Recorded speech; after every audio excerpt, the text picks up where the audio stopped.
பரமாத்மா, ஆத்மா, ஆத்மாவினுடைய தேகம் பரமாத்மான்னு சொல்றீங்க. ஆனா, ம், எனக்கு இந்த உலகம் துன்பமயமானது அப்படின்னு சொல்லி நம்ம படிச்சிருக்கோம் இல்லையா இப்ப? ம், ம், அப்போ இந்த துன்பமயமான உலகத்துல இருக்கக்கூடிய பரமாத்மா, இந்த ம், ஆத்மாவுக்கு என்ன ம், விமோசனம் தரப்போறார்? அதோடைய ம், பிரதிபலன் என்ன? ம். ஓகே. இந்த உலகம் துன்பமயமானது அப்படிங்கிறது கிருஷ்ணர் பகவத்கீதையில சொல்றாரு. அதே சமயத்துல இந்த துன்பமயமான உலகத்தை நீங்க இன்பமயமா மாற்றுவதற்கான வழிமுறையும் சொல்லிக் கொடுக்கிறார். கிருஷ்ணர் நம்மள அப்படி விடவே இல்ல. இங்க என்ன சொல்றாரு அப்படின்னா, இந்த உலகம் ஏன் துன்பமயமானது அப்படின்னு சொல்லி சொல்றாரு அப்படின்னா, அப்பதான் நம்மளுக்கு இந்த உலகத்திலிருந்து வெளியில போணும் அப்படின்ற ஆசை வரும். அப்பா என்ன பண்ணுவாரு அப்படின்னா, "டேய் வெளியில போகாதடா, வெளில போய் விளையாடாதடா, அங்க வெளில இருட்டா இருக்கு, இல்ல கீழ விழுந்துருவடா, வெளில பாரு அங்கெல்லாம் ஒரே கல்லா இருக்கு, ஒரே முள்ளா இருக்கு" அப்படின்னு சொல்லுவாரு.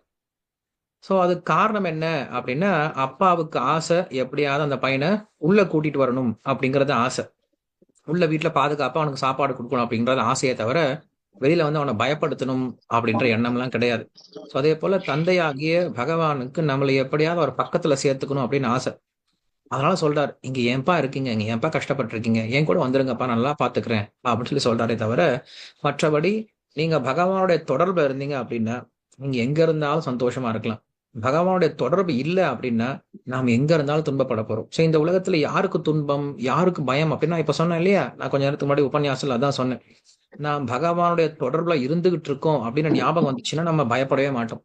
ஒரு குழந்தை மாரிதான். ஒரு குழந்தை எங்க போனாலும் சரி, அது ரோட்ல இருந்தாலும் சரி, இல்ல ரோட கிராஸ் பண்ணாலும் சரி, எங்க போனாலும் அந்த குழந்தை அப்பாவுடைய கை பிடிச்சிட்டு இருந்துன்னு வச்சுக்கோங்களேன், அதுக்கு பயமே இருக்காது. ஹேப்பியா சுத்திட்டு இருக்கும். இதுவே வீட்லயே தான் குழந்தை இருக்கு.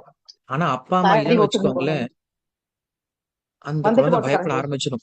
இல்லையா? அந்த குழந்தை பயப்பட ஆரம்பிச்சிடும். ஐயோ! யாருமே இல்லையேங்கன்னு சொல்லிட்டு அந்த வீட்லயே பயப்பட ஆரம்பிச்சிடும். அதனால தான் நாம என்ன புரிஞ்சுக்கணும்னா, பகவானுடைய தொடர்புல இருந்தோம் அப்படின்னா, நமக்கு துன்பம் அப்படிங்கிறது எங்கேயுமே கிடையாது. அது இந்த உலகத்திலயும் சரி.